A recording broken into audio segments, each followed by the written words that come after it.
لا تنسوا الإعجاب بالفيديو والاشتراك بالقناة وتفعيل الجرس.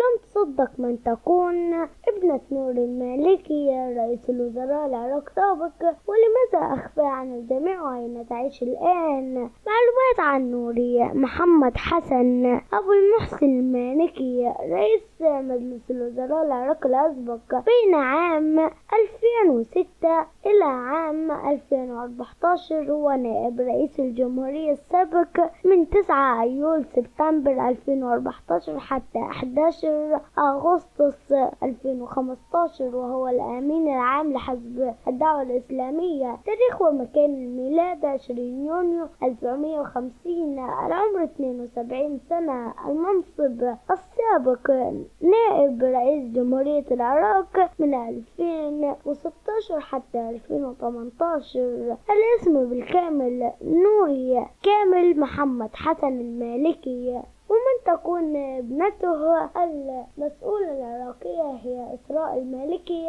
وهي تختفي على الأنظار، ولكن سوف نكشف في الفيديو القادم عن أين تعيش إذ حقق هذا الفيديو أكبر عدد من المشاهدات.